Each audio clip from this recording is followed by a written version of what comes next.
Aquí vamos. Bien. Hola, ¿qué tal? ¿Cómo ¿Cómo está? están todos? Estefan, ¿cómo está usted? Bien, pues, don Cristian, ¿cómo le ha ido a usted? Bien, feliz, feliz por acá, comenzando un nuevo capítulo de Todo tiene remedio. Esta vez tenemos, como te decía antes, nos salió un poquitito el tiro por el lado porque estábamos buscando colegas de regiones y nos fuimos al extranjero. Ahora estamos enderezando un poquito el rumbo y vamos a ir con colegas de región. Así que tenemos una tremenda No, invitada. todo tiene remedio, vuela alto, así que Claro que tiene, sí. tiene una capacidad de vuelo gigantesca. Hemos ido a Europa. Yo te dije en un principio, los primeros oyentes fueron desde España, desde República Dominicana, desde Cuba, desde Cuba. Guatemala, México. Entonces, internacionales ya somos. Bueno, Pero hoy día tenemos, ¿cierto?, alguien nacional, pero de regiones. una tremenda Así, invitada. Por favor, presente usted, haga los honores. querida colega Ivonne Bach, ¿cierto? Ivonne es doctorada en biotecnología por la Pontificia Universidad Católica de Valparaíso y la Federico Santa María, si no me equivoco. Además es diplomada en gestión de farmacia en la Universidad de Valparaíso. Ella es farmacéutica de una de las mejores universidades que da farmacia en Chile, que es la Universidad de Valparaíso. Ya, dicho sea de paso. Ivonne tiene un gran expertise en el mundo de la farmacia. Ya trabajó en el mundo público por un tiempo, pero hoy se dedica a tener un gran imperio de información como es las farmacias El Bosque, ¿cierto? Y también fue cofundadora de un laboratorio llamado BioEC, que se dedicaron principalmente y muy en ciernes a la bioequivalencia, Cristian. Entonces, tenemos aquí frente a una de las pioneras de los análisis de bioequivalencia en nuestro país. Así que felicidades, Ivonne, por esa gran trayectoria y hoy día me interesa mucho conversar contigo, nos interesa a los dos conversar contigo por todo lo que estás haciendo, sobre todo en farmacia privada. Así que bienvenida a Todo Tiene Remedio. Gracias, Cristian, y gracias, Estefan, por esa presentación. A ver, ¿qué puede interesarles de todo este no, camino a que he ver. recorrido? Que he picoteado por todos lados, en verdad. Mira, primero decirte que nosotros recibimos hartos comentarios. Mira, hay gente que nos hace comentarios por YouTube, por Spotify, pero otros que nos conocen más con Stefan y tienen más confianza nos mandan el comentario directamente al WhatsApp. Y los WhatsApp, en mi caso particular, decían, oye, pero tienen que llevar una colega de farmacia comunitaria, por favor, lleven una colega de farmacia comunitaria, o un colega de farmacia comunitaria, y estuvimos tratando de conseguirnos, dando la vuelta, y mira, el primero que trajimos fue de Australia, imagínate. La segunda fue de Alemania. Oye, necesitábamos a alguien chileno de verdad para que hiciera el equilibrio, ¿no es cierto? Y Aquí hay habiendo un, tantos ahora en Chile, pues ahora somos muchos los que estamos en el mundo de la farmacia comunitaria. Oye, y se ha Farmacia. abierto mucha oportunidad a la farmacia comunitaria nuevamente en manos de farmacéuticos. Y eso Así lo es. queremos destacar siempre con Estefan, porque no exento de ser un desafío, ¿ya? Pero sí es un tremendo desarrollo, una tremenda apuesta de volver a tener, digamos, la representatividad desde el ser dueño de una farmacia comunitaria. Así que, pero oye, antes de Ivonne, eso, Ivonne, a mí me gustaría hacer un aterrizaje contigo, que es porque tú estuviste como jefe de farmacia de la Corporación Municipal de Valparaíso y Viña del Mar. Oye, ¿cómo es, De Viña fui perdón, jefa. de Viña, Sí, Valparaíso ¿cómo? fui la segunda a bordo, pero en Ah, Viña bueno, sí fui. pero ¿cómo es Ujú. el desafío en la atención primaria pública? Porque debe ser tremendo. Ahí sí que hay que hacer mucho con muy poco. Sí, fue súper complejo, en verdad, no lo recuerdo con tanto cariño ese periodo. Ah, mira, Eh, sí, fue una pega súper complicada por el tema de los recursos que son tan limitados y finalmente es muy difícil tratar de dar abasto y suplir las necesidades, eh, además con todo el trabajo que uno hace, porque finalmente uno no solamente ves temas técnicos, sino que también temas económicos y comerciales. y los municipios se manejan de formas muy complejas, muy complejas. Imagínate la municipalidad de Viña con todas las cosas que ha pasado y claro, estar ahí cotizando productos para que obtener el mejor precio y de repente esos laboratorios no nos podían despachar por temas de pago y finalmente era un trabajo que se hacía y que quedaba mucho tiempo ahí medio muerto. Eh, sí, fue un tema, a ver, aprendí un montón, una experiencia pero invaluable, pero es muy complejo, hay que tener bien cuero y chancho para estar ahí en verdad. Me imagino. Y de ahí el paso a la farmacia comunitaria, ¿cómo fue ese desafío de pasar al otro bando? Oye, la verdad es que estoy en este momento en farmacia comunitaria que creo que es el último lugar en el que pensé que iba a estar profesionalmente hablando. En mis años de estudio, estar en farmacia comunitaria como que no era el objetivo de muchas personas, pues nadie quería, nadie. El objetivo de la mayoría era farmacia asistencial, estar en un laboratorio farmacéutico, creo que era como lo más deseable. Y yo finalmente yo me di un tremendo camino, un tremendo trayecto hasta llegar a donde estoy, que fue nada más que por casualidad. Llegué a esto por casualidad. Como ahí me presentaron, yo soy doctora en biotecnología, pero hice el doctorado vieja, po. No hice el camino que hacen todos que terminan la universidad y se ponen al tiro a estudiar. Yo hice esto después de haberme casado, de tener hijos en el colegio a los 30 y algo, 30 y poco, si tampoco tengo tanto. Y en ese momento hice el doctorado y me tocó terminar mi tesis, dar mi examen de grado del doctorado en pandemia. Wow. Eh, por lo tanto, me tocó decir, oye, quiero trabajar ahora en esto que estudié y estaban todos los laboratorios cerrados y no había por dónde trabajar. Y la verdad es que a mí me había picado el bichito tiempo atrás por una querida amiga y colega que tiene farmacia, franquicia y me dijo, ¿por qué no tienes esto como negocio alternativo, a paralelo, digamos? Y mientras tanto, después tú buscas tu mundo, digamos, académico. Y fue justamente eso, pues yo estaba explorando una alternativa de franquicia y vino, primero, la primera vez que lo había evaluado, vino el estallido social cuando me iban a mostrar un local. Después, Wow. cuando el segundo, llegó lo de la pandemia y finalmente varios colegas conocidos me dijeron, ¿sabéis qué? No tengáis franquicia, tírate sola, busca tú tu local, no le tenéis que rendir cuentas a nadie, es harto el trabajo, tremendo el trabajo que hay que hacer. Pero finalmente, claro, me abrí este camino pensando en tener un ingreso alternativo y finalmente me quedé acá. Dejé la academia de lado, con poco dolor, sí. Me da risa que no me remuerde la conciencia en lo absoluto porque estoy súper contenta estando con lo que estoy haciendo hoy día. No me remuerde para nada la conciencia. No Me encontré alcanzaste, con me no- encontré con mi profesor de tesis. que no alcanzaste a estar mucho tampoco en docencia. No, muy poco, no. De hecho, la docencia la hice mientras estaba haciendo el doctorado. Una vez que me doctoré, alcancé a postular a unos proyectos que aquí en Chile, claro, vivir de la academia también es difícil, hay que estar postulando a mil cosas y la paciencia no es una de mis virtudes, en verdad. Eh, pasó que como empecé a trabajar en las dos cosas y veía los resultados mucho más rápido en la farmacia, claro, trabajo mucho en las dos cosas, pero en la farmacia sí veo los resultados versus en la academia que no los veía. O sea, en la academia hay que postular 20 veces para ganar uno y claro, o sea, es un trabajo que yo sé que no es trabajo muerto, por supuesto que no, uno va aprendiendo de experiencia que gana, pero...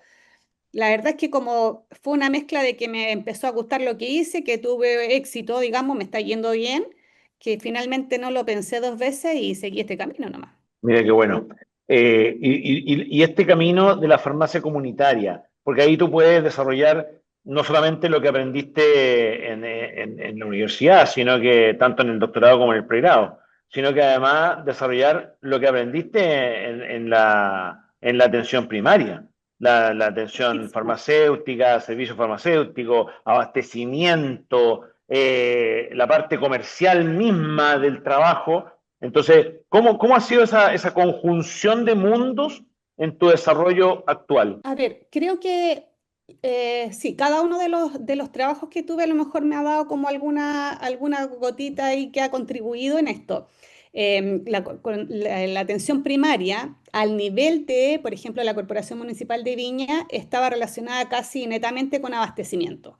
Atención farmacéutica nula, porque finalmente yo era jefa de droguería y por lo tanto yo no tenía atención directa con los pacientes. Yo veía, trataba, digamos, con las pequeñas farmacias que había en los distintos centros. Entonces, ahí no vi lo que era la atención farmacéutica propiamente tal. Luego, el tema comercial, la verdad es que me ayudó harto el postítulo, el diplomado que hice en gestión farmacéutica. O sea, aprendí hartos conceptos que la verdad que cuando partí en esto no eran para nada extraños, los 80-20 y cuáles son los medicamentos más importantes, ahí que tuve un profesor bien bueno yo ahí ahí en ese camino. Eh, y la verdad es que estas dos cosas fueron como bien fundamentales. El doctorado yo creo que no es no ayuda mucho, por no decir nada. O sea, quizás, bueno, yo justamente lo que yo estudié en mi doctorado fueron péptidos. Y ahora hay muchos medicamentos que ahora son topísimos, que son en base a estructuras peptídicas y claro, ahí la gente me pregunta, porque son el medicamento más vendido, me dijeron el año pasado, bueno, estos que son inyectables. ¿Mm? Sí. Y claro, la gente me pregunta mucho y a lo mejor tengo un poquito más de bagaje como en dar opiniones o en atención farmacéutica relacionada con ese y otro tipo de productos. Pero no, el doctorado no puedo decir que me ayudó tanto en ese aspecto. Y bueno, el laboratorio de bioequivalencia también, que eso también, fui experta en un tiempo en bioequivalencia, pues sabía todas las normas, qué sí, qué no, cuáles medicamentos, y eso claro, también ayuda, pero ahora ya quedé un poquito out, porque eso ya terminó hace muchos años, pero de todas maneras que sí, fue, fue ese trabajo que tuve me ayudó tanto en la parte técnica como también en el conocimiento y saber lo que es ser emprendedor, por todas las frustraciones, las cosas que no resultan, el decir, oye, ahora yo tengo que hacerme el sueldo, yo tengo que trabajar para tener mis lucas, no tengo que esperar mi sueldo a fin de mes.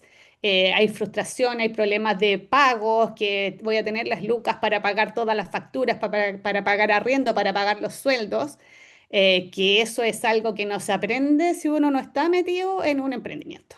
Sí. Y eso es, yo creo que lo que ocupa, yo creo, el 50 o más por ciento de las preocupaciones de un emprendedor es ese manejo. Oye, Desafortunadamente, en la universidad no nos enseñan a manejar un negocio, ¿ya? Y Exacto. eso debería ser una de las preocupaciones que debiéramos poner dentro de las mallas curriculares. ¿cuál sería el principal reto que tú ves hoy día después de estos años de experiencia en la farmacia comunitaria, ya, o en el emprendimiento farmacéutico de esa oficina de farmacia? ¿Cuál es el principal reto que tú ves o desafío, sobre todo para las nuevas generaciones? Porque hay mucha gente joven que escucha este podcast y le va a interesar mucho saber, porque te va bien, ¿ya? Y si te va bien, es como la principal motivación para otros para poder seguirte, ¿ya? Si te fuera mal y te estuvieras quejando del mundo terrible que es la farmacia privada,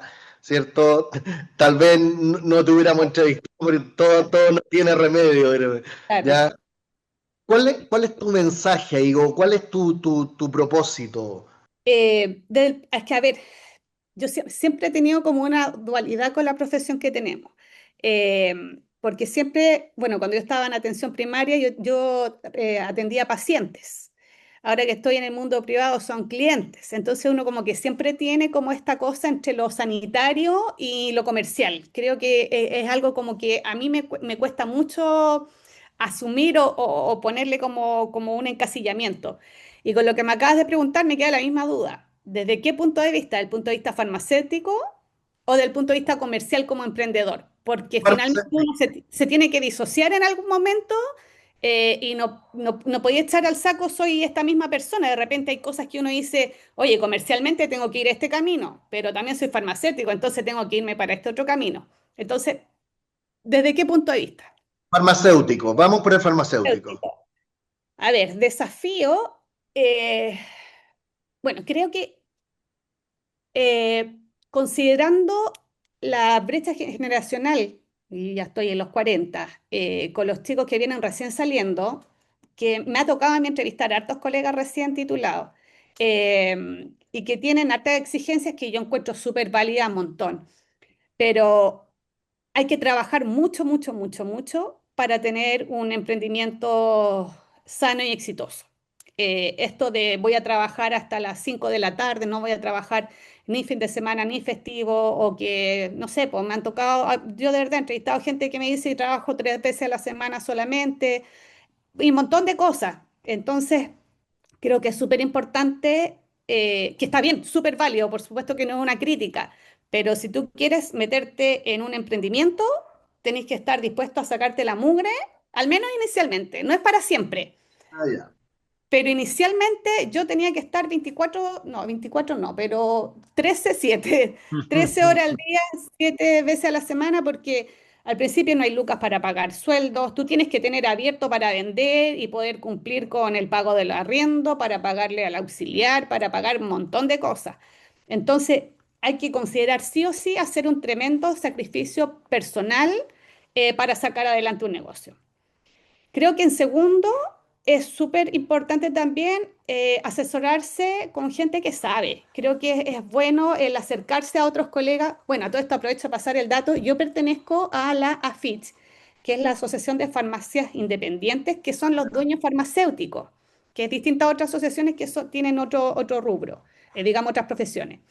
Y nosotros como asociación también nos preocupamos de ir apoyando a los nuevos colegas que quieren ser parte de, con dudas tan simples como, no sé, pues, digamos, ¿cuál es la ley en esto? ¿El feriado obligatorio se lo tengo que dar a mis trabajadores o no? ¿Cuánto del pago aproximado de IVA? ¿Cuánto es el porcentaje de arriendo que uno debería pagar para que... Bueno, un montón de preguntas que van surgiendo y que, nosotros como gremio estamos súper juntos en este camino. Entonces, ¿para qué tirarte a la piscina solo si podía encontrar gente que te puede ayudar con este tipo de dudas que son, a lo mejor no son tan fundamentales, porque uno siempre, bueno, si las ventas estuvieron malas este mes, ya están malas. Pero es distinto cuando tú le preguntas a 60 colegas, oigan, colegas, ¿cómo está esto? Entonces tú también sentís como un apoyo, sientes que hay gente que está en la misma que tú, y eso te respalda para decir, parece que voy por un buen camino. Está bien que venda tan poco cuando llevo 1 o 2 meses trabajando en la farmacia. Después de cuánto tiempo ya puedo tener el negocio estable? Entonces son dudas que a todos nos pasan cuando comenzamos, y creo que es súper importante estar apoyados por nosotros mismos del rubro. Mira, eso es súper importante porque, bueno, Afich pertenece a Adriana, y ha hecho una buena pega ahí. Y de verdad que yo creo que el apoyo que podemos dar o que pueden dar los colegas que tienen más experiencia en esto y que han logrado avanzar, de un local, de dos locales, de tres locales, oye, es fundamental para todos los nuevos que están incorporándose al mundo, que no es solamente el emprender, porque y esto, perdónenme, pero es una opinión súper personal, no es poner una zapatería, ¿ya? Es poner un centro de salud, Ujú. porque yo creo, potentemente y muy profundamente en que la farmacia es un centro de salud, y nosotros como farmacéuticos tenemos que defender que es un centro de salud, y tenemos que hacer que el cliente, como tú lo mencionas, que en otras profesiones le llaman el usuario, o ligeramente el paciente, tenemos que partir entendiendo de que él no quiere ir a la farmacia, ¿ya? No es como el fin de semana, oye, ¿dónde vamos? Vamos al cine, vamos al mall. Nadie dice, vamos a ver el fin de semana a la farmacia. Nadie no dice eso. Entonces, el que va a la farmacia va porque tiene un problema de salud, entonces tiene que recuperarlo. Y desde ese punto de vista, nosotros posicionamos a la farmacia como un centro de salud, y por lo tanto revitalizamos el rol del farmacéutico dentro de la farmacia comunitaria, y le damos un valor agregado tremendo a lo que el farmacéutico puede hacer con su comunidad. ¿Te fijas? Más en tu farmacia, que está en Bosques. Entonces, se llama Bosques y está en Bosques de Montemar. Entonces, Bosque es una comunidad en Concón, entonces eso te puede generar un tremendo valor agregado a tu rol como farmacéutico de farmacia comunitaria. Sí, es que además yo creo que es fundamental el conocer a tus usuarios, a tus clientes, pacientes, como quieras decirle. O sea, el instalarte con una farmacia en un lugar donde tú te sientas parte de esa comunidad y tú sientas que conoces cuáles son las brechas de esa gente. Saber que no hay una farmacia cerca, no hay o una farmacia que abra en determinado horario o que la gente tiene determinado centro médico y vas a tener que tener determinadas líneas de medicamento, determinada línea de suplemento. Entonces, el estar ahí embebido en esa comunidad es fundamental. El otro día hablaba yo con Heriberto García, que tú lo debes conocer, y Heriberto me dio un tremendo mensaje súper potente, y me gustaría hacer la mención aquí completa. Cuando la gente piensa en abrir un centro de salud, llámese clínica, consultorio, etcétera, no piensa que eso se puede abrir sin tener un médico adentro o sin que vaya un médico adentro. En cambio, que cuando abren la farmacia, eh, uno debería buscar que la gente también pensara que no se puede abrir una farmacia sin un farmacéutico, o que una farmacia no puede funcionar sin un farmacéutico por el valor agregado que ya per se coloca al sistema de la dispensación oportuna, responsable, ética, etcétera, y por lo tanto informada, la atención farmacéutica, etcétera. Todo lo que sabemos que va dentro de la farmacia. Entonces, a eso creo que lo que tú estás haciendo y lo que hacen todos los colegas en la farmacia comunitaria es tremendamente relevante. Ustedes son la primera barrera de atención primaria, Así es, la gente llega a nosotros, antes de ir al médico, llega siempre a la farmacia a ver si en la farmacia le pueden solucionar el problema. imagínate. Y creo que también hay un rol que es súper importante, así como decías, que esté el farmacéutico en la farmacia, ayuda un montón porque nosotros igual tenemos como el criterio, y creo yo que es súper importante desarrollar el criterio en los colegas. Y me ha costado, me he encontrado con de todo un poco, porque nosotros estamos siempre sometidos a la regulación, a las normas. El documento dice que tú no puedes despachar la receta si tiene la fecha tal, no puedes despachar la receta si no tiene tal o cual antecedente. Entonces, de repente cuando las personas llegan y necesitan un medicamento, que no saben cuál es el medicamento, o está la afección, o tienen la receta, pero está incompleta y tú no sabes si despacharla o no despacharla, el que esté un profesional que es de la salud, creo que es sumamente importante para dar la tranquilidad y tener el criterio suficiente para saber si puedes o no puedes despachar. Porque Exactamente. finalmente, si fuera solamente por vender medicamentos o porque tenga o no tenga los datos, el farmacéutico, el QF, la otra vez nos salió en un carrete esta cuestión, el QF va a ser desplazado por un QR, tal Tal cual. cual, O sea, tal no cual. tengas farmacéutico y la norma dice que es así y es solo eso despachas. Entonces, nosotros que tenemos esa bondad, digamos, esa capacidad de poder aplicar un criterio, sabiendo que si el paciente tiene tal afección, llegó con tal problema, ¿para qué lo vaya a estar cuenteando con, oh, es que a la receta la firma es que no está así, es que no está así? Yo encuentro que eso es algo que debemos fomentar entre todos nosotros y no estar tan encasillados en la norma pura y dura, digamos. El tener un poquito más de Flexibilidad. concepción, de flexibilidad. Sobre todo, yo creo que también parto por esto también porque, bueno, me tocó abrir a mí la farmacia en pandemia cuando la gente ni iba al médico. O sea, lo difícil que es, y hay que hacerlo. La cantidad de gente que iba a pedir medicamentos, no sé si se puede hablar de medicamentos así por... Sí, se puede, ¿no? Se Ya, puede. las sopiclonas, la gente como iba, es que no puedo dormir, es que la receta, es que no he ido al médico, pucha, pero es que no se la puedo vender. Entonces hay uno dándole toda la alternativa a la persona. Sabe que hay un suplemento, sabe que puede hacer esto, los tecitos de esto, y darle todas las alternativas a la gente para que después me digan, y si me consigo la receta, bueno, si se la consigue, tráigala, pero y puede ser por foto. Chuta, ya. Es que hay atrapado en una serie de cosas que tú ya como que le tratáis de armar todo a la persona para hacer una dispensación ética.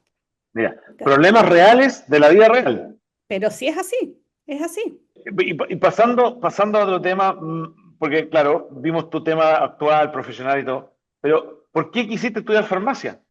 Yo creo que yo soy súper práctica en la vida y creo que por eso también ahora sigo en la farmacia comunitaria, porque fue que por lo práctico se me dio, me está yendo bien y estoy entretenida. Punto. ¿Por qué estudié farmacia? Me gustaba la química, me gustaron siempre los ramos científicos y yo sabía que en esos años cuando yo postulé, las carreras de la salud eran buenas porque siempre ibas a tener cupo laboral. O sea, como que no había mucha cesantía. Y una vez que yo recibí mi puntaje, mi buen puntaje, yo era buena alumna, recibí mi puntaje y me tincaba, estaba entre farmacia, mi otra alternativa era bioquímica, pero me decliné por un tema sanitario, como que siempre la salud me tiraba un poquito, me llamaba. No Ok. fue como que quise toda la vida ser farmacéutico, ni mucho menos. Me decidí al último momento en base a mis gustos. Oye, interesante, ¿ah? Porque, claro, nosotros lo vemos, el testimonio que hemos tenido, que podemos recoger así como hacer una estadística, es que la gente que estudió farmacia decidió porque le gustaba la biología, le gustaba la química, y esto hacía como un buen match entre estas disciplinas que son básicamente de ciencias básicas. Entonces, y es como que ahí un poco derivó en la farmacia. Así que, súper bien. Sí, ¿Pero la pasaste bien en la universidad o no? sí. No, mira, la verdad es que no lo pasé bien en ese tiempo. No sé si tanto en la universidad, yo carreteé poco con mis compañeros de la universidad. ¿Pero cómo? Carreteé harto, pero no tanto con los compañeros de la universidad. Pero sí, sí, lo pasé bien. Pese a que, bueno, yo les decía, a mí me iba súper bien en el colegio, pero después cuando entré a la U, caché que la química que había en el colegio era, pero María, Nada. pues lo que más tuve que estudiar fue química, era lo que yo creo lo que estaba más débil. Y tuve que estudiar harto, pero no, yo lo pasé bien igual, yo carretía. Mira, yo no me amanecí ningún día estudiando, jamás. Mira. Lo más tarde que llegué creo que fue a las 2:30 estudiando. Nunca estudié muchísimo más y me iba bien. Yo carreteé lo que había que carretear, sí, sí. Eso es lo importante, que no haya quedado una fiesta por ahí en la agenda sin ir. Oye, y dentro de tu desempeño profesional, Ivonne, ¿cuál ha sido, en los distintos ámbitos que te has desenvuelto, cuál ha sido tu principal desafío? Así como para que a los demás que nos escuchan de repente están enfrentados a algo similar o algo por el estilo y dicen, no soy el único, porque cuando uno está enfrentado al problema, uno siempre piensa que el problema es de uno Mm. y que poco menos que la vida está en contra de uno. Pero desde tu punto de vista, ¿cuál ha sido tu mayor desafío así? Yo creo que el haber estado en atención primaria fue muy complejo porque son lugares donde trabaja mucha gente, Ya. cientos de personas. Y creo yo que ahí ser farmacia además es una unidad bien compleja porque la gente exige, tienen que estar todos los medicamentos, de repente los medicamentos no están por quiebre de stock, y eso pasa todavía, a mí me pasa todavía en la farmacia. Y los médicos, en general eran los médicos, enfermeras, otros profesionales de la salud que tienen que cumplir porque tienen que tener los medicamentos GES en su centro, y no estaban y era porque la de farmacia no me mandó, como que yo era la ineficiente, oye, no me mandó porque no me quiso mandar. Y finalmente, todos los retos que ellos tienen, finalmente, digamos, los retos no de enojo, sino que ¿No? De las parámetro a exigencias cumplir. las exigencias que ellos tienen como que la descargaban con farmacia. Yo encuentro que eso era bien, bien agresivo, bien frustrante, en verdad. Creo que Mira. sí, sí, así lo viví yo personalmente. Y ahora como empresaria de farmacia comunitaria, es súper complejo ver las diferencias que existen en el abastecimiento para las farmacias privadas versus lo que pasa con las cadenas, que yo creo que ahí es donde tenemos un tremendo trabajo en las farmacias independientes, porque, o sea, nosotros cuando estamos aquí decimos, oye, pero ¿por qué a mí no me pueden vender los laboratorios el medicamento a este precio? Y claro, ellos trabajan con rango, entonces tú tienes que comprarle 1.000, 2.000, 10.000, 100.000 unidades para que te den el precio que le dan a una cadena. Y eso es súper injusto para nosotros. Es frustrante. Es Sí, frustrante claro. porque a mí me pasa que yo de repente hay medicamentos que la gente, porque hay de todo, po. La mayoría de la gente es puras flores por las redes sociales, pero hay gente que dicen, ah, yo coticé tal medicamento y lo tienen al mismo precio que la cadena. Y yo de repente tengo el medicamento sin ganar un peso, lo tengo para que la gente se vaya con la receta completa. Y la cadena gana un montón de plata porque compra para sus 800 locales y le hacen un descuento de un 20%. Y yo digo, ay, pero ¿cómo? A mí, por ejemplo, una de las droguerías me vende un medicamento a lo mismo que ellos lo venden en su farmacia. A mí Mira. como al precio, o sea, precio neto para mí es lo mismo que ellos tienen el precio de venta en su farmacia. Entonces uno dice, pucha, qué injusto esto. Es injusto para nosotros porque todo el margen, lo que pudiéramos ganar para sacar adelante nuestro negocio, muchas veces se va a la basura y uno opta por o no tener el medicamento, entonces ya no eres tan eficiente como quisiera hacerlo. Mira, eso yo creo que son cosas del mercado, que el mercado debiera ir de alguna manera arbitrando solo o arbitrando a través de alguna política pública. Lo veíamos el otro día con el colega de Australia, porque ellos tienen precios máximos a los cuales pueden cobrar. Y no, esto se está regulado. Lo mismo ocurre en otros países. Yo me tocó vivir en Colombia y allá hay un montón de regulaciones. La ley 100 que hizo muchas cosas con el mundo farmacéutico y médico en general reguló los precios techo, entonces de verdad que eso trae algunos tipos de beneficios para el mercado. Entonces quizás nosotros tenemos que avanzar también como políticas públicas para adelante, digamos. Bueno, sin ir más lejos, la idea de Senabast nos ayuda un montón a las farmacias independientes. El tema ahí es que hay otras brechas. La Senabast nació como una súper buena propuesta. La idea es maravillosa. Hay un montón de cosas por pulir, eso sí, pero ellos nos permiten hacer compras en volumen, cosa de que las farmacias independientes puedan tener mejores precios de compra y está regulado el precio de venta. Entonces, creo que ¿Y eso cómo, es súper. y cómo funciona el abastecimiento con la Cenabás? ¿Va bien eso? No, ese es el problema. Ese es Ah, el ok. problema. No funciona tan bien. Porque, claro, bueno, yo estoy con Senabas desde que inició el programa, hace más de casi 5 años. Y éramos pocas las farmacias que estábamos adheridas a Senabast. Entonces, claro, han ido aumentando. Ahora casi todas las farmacias independientes tienen Senabast, están adheridas a Senabast y la demanda ha aumentado un montón. Entonces, nosotros muchas veces queremos pedir productos, porque además tú no lo puedes programar, es como un Black Friday. Te dicen, Ah, ok. todo esto hay y tú te metes súper rápido y si alcanzaste, alcanzaste y si no, hasta ahí no llegaste, pues, ¿cachai? Ah, Y perfecto. tú no sabes el stock que hay tampoco. Entonces puede que suban un producto y tú no tienes idea si hay 10 cajas o 1.000 cajas disponibles. Y eso pasa mucho además con los medicamentos de marca, porque esa otra deficiencia que tienen las cenadas, creo yo, que los medicamentos de marca, que muchas personas no están dispuestas a cambiarse a otras, son productos como muy sensibles, los tenían por marca y después se han ido licitando alternativas que no convencen a la gente. Y de hecho ha tenido que Mm. revertir en algunos casos. O sea, el año pasado estábamos con el problema con una hormona y que tuvieron que importar una china y la hormona china no se vendió por Senabast. Finalmente tuvieron que Mm. volver a la. Eso fue el hormona de crecimiento, ¿no? Sí, Sí. Algo subimos en el mercado con eso. Ha sí, sí, habido sí. hartos problemas en ese aspecto y también críticas cruzadas entre la industria establecida en Chile con la Cenabás, justamente por este tema de que el acceso está hoy día frenado por los precios que pone la industria y el otro dice, no, pero lo que pasa es que el abastecimiento que ustedes están dando es malo. Entonces ahí hay un fuego cruzado entre la industria y la Cenabás que la verdad no aportan nada. Hay medicamentos que están bien, que no han habido muchas fallas y que ha sido como constante. No siempre están disponibles, pero regularmente lo están. pero muchas veces también la industria manda medicamentos a la Senada. Yo no sé cómo funciona en la interna, yo lo veo desde mi punto de vista, doña farmacia, pero de repente mandan unas gotas, ya, gotas para los ojos que cuestan 50 lucas en las cadenas y por Senada las mandan para venderlas a 15.000 pesos.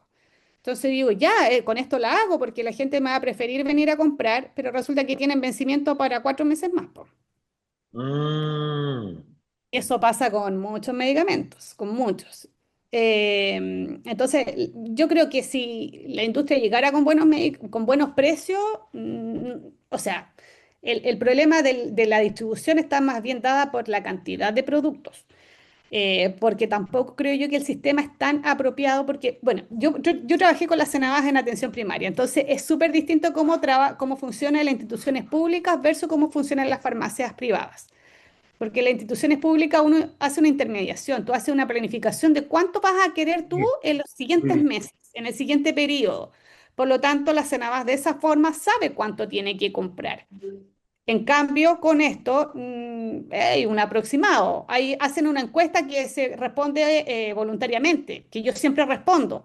Pero si yo digo que voy a pedir 100 anticonceptivos de no me aseguran que yo voy a recibir mis 100, sino que dicen, vamos a necesitar 100 más. Pero si otra farmacia los pide, yo no tengo nada que hacer. Entonces, creo yo que ahí el sistema está un poquito más desordenado y creo yo que la planificación es parte de lo que se tiene que mejorar porque creo que es un buen sistema, pero no se está optimizando. Estamos ahí y finalmente nosotros somos ahí, por ejemplo, ahora el Eutirox de 100, que era el medicamento más solicitado a la Senabas, lo cambiaron por uno chino, una levotiroxina de origen chino. Entonces, ¿qué pasa? Que lo mismo que pasó con el hormona de crecimiento, los endocrinólogos no confían en este producto porque no, por más que sea bioequivalente, con esas dosis, esas dosis tan bajas, que tienen un delta que es mucho mayor al que tiene el Eutirox. O sea, sabemos que el Eutirox de 100 tiene 100 más menos, no me acuerdo cuánto es, más menos 20, no, es menos de 20 microgramos, más menos 8 microgramos, ya ni me acuerdo. En cambio, este otro es más menos 20 o más menos 30. Entonces ya te cambiaste a otra dosis totalmente distinta. Y claro, la gente llega a reclamarnos a las farmacias que por qué ya no lo tenemos a precios Senabas. O porque ya no tenemos otro producto que antes estaba por Senabas. Y no es porque nosotros no queramos y la gente se va acostumbrando. Pues llega a la farmacia, nosotros fidelizamos a mucha gente con los medicamentos de Senabas. Pero si se siguen sacando los medicamentos que son como digamos, los estandartes, la gente al final va a terminar comprando puro chino, puro hindú. Bueno, eso es un buen llamado para los colegas que están en la cena base y que están haciendo un muy buen trabajo poniendo a disposición estos medicamentos a muy buen precio, con muy buenas condiciones, pero que obviamente, claro, hay que mejorar el abastecimiento. Así que, oye, bueno, yo creo que hemos avanzado bastante en Sí. esto. De verdad que a mí me ha encantado la entrevista contigo, Ivonne, y de verdad que te agradezco mucho. Y queríamos hacerte la pregunta del millón, ¿no, Estefan? La pregunta del millón, ¿volverías a estudiar química y farmacia? Sí, De todas maneras.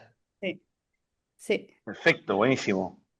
Ah, es del grupo de Qué las rápido nuestras. respondí, qué rápido respondí, por tanto, me llama la atención. Es Sí, que, súper convincente además. Sí. ¿sabes? Es que creo que es porque quizá ahora estoy contenta en lo que estoy haciendo, pero tú conocí a mi amiga, tú las cachai, Sí. las colegas, y nosotros muchas veces nos reuníamos, nos tomábamos un traguito y decíamos, ¿para qué estudiamos esta cuestión? ¿Por qué no nos dedicamos a algo artístico, a pintar, a coser, a tejer, a bordar, a hacer otras cosas? Pero finalmente no, yo hoy día estoy feliz con la profesión, sí, feliz, feliz, Qué bueno, qué orgullosamente. bueno.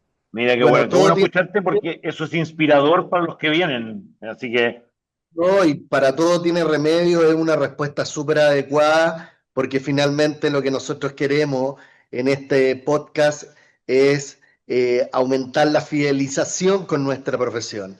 Entonces, tu respuesta fue súper certera. Sí. fue directo al grano ahí, ¿ah? Oye, Ahí sí o bueno, sí.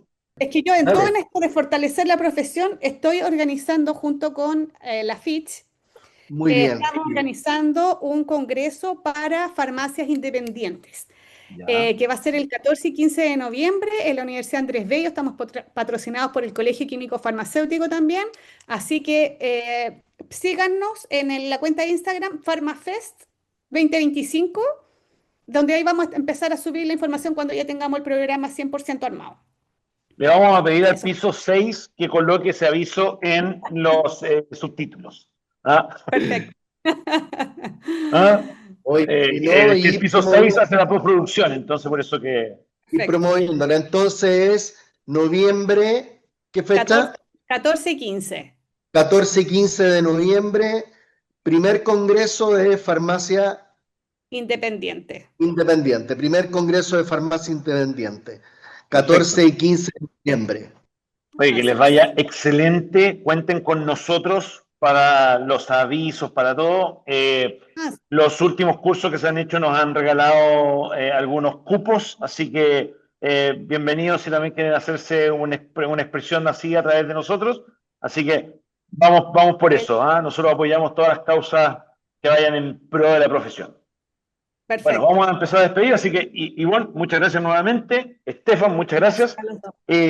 Solamente pasar un aviso en el sentido de que, oye, de verdad, nosotros llevamos, este es el capítulo número 24, va a ir al aire, y de verdad que estamos muy contentos, muy felices, muy agradecidos por lo que han hecho con nosotros, por cómo han recibido el podcast, pero necesitamos que por favor se inscriban en YouTube y sean seguidores del podcast, porque nos ven, oye, en YouTube nos ven aproximadamente unas 300 a 400 personas semanal entre todos los capítulos y resulta que los seguidores son poquitos en YouTube. Entonces, sería bueno que se inscribieran como seguidores.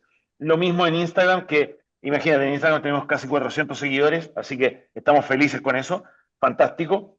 Pero YouTube ha sido mucho más, digamos, activo en tener los seguidores. Así que les insistimos, muchas gracias por todo y por favor síganos, compártannos, véannos, escúchenos. Nosotros estamos para acompañarlos en su vuelta a casa o en su ida al trabajo. Así que, fantástico. Estefan, Todo tiene remedio, no se olviden. muchas gracias. Un gran Que estén muy bien. abrazo, Nos gracias. vemos la próxima semana. Invitación, Chao, que estén bien. chao. Chao. Chao, chao, Iván. Chao, Gracias. Ivonne.